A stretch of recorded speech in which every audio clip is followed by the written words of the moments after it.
put a finger down if you were told you became F1 world champion for the second year in a row, but you actually think they're lying to you. So you smile out of politeness and you don't really believe it, because why would an ex-driver, now commentator Johnny Herbert, be the one to tell you in such an odd way that you've just become champion? That's weird, right? And then you're still not really that convinced in the cool-down room, because going into the race, you know that you needed to outscore your championship rival Charles Leclerc by 8 points. But then after 2 laps, the race does get red flagged due to bad weather. But then there's a delay, and then the 3-hour clock starts ticking down. And then finally, with just under 50 minutes, the race does resume. So then you're leading and you win the race, which is also very confusing because your team believed that there's still another lap left to go.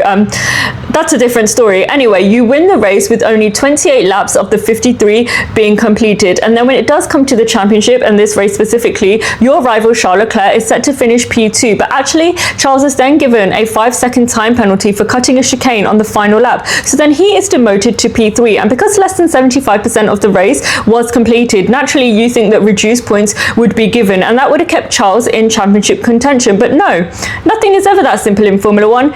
Is it? No, full points were awarded, because the rules stated at the time that reduced points would only be given in shortened races that finished under red flag conditions, and this race did actually finish in green flag conditions. So actually you do end up getting the points you needed to win the championship. Those rules, by the way, have actually been clarified now. But anyway, yes, because you've won, you end up being directed into a completely separate room away from everybody else to sit on a completely over the top throne. Yes, a throne. And actually you decide to walk out because it's just all very incredibly awkward.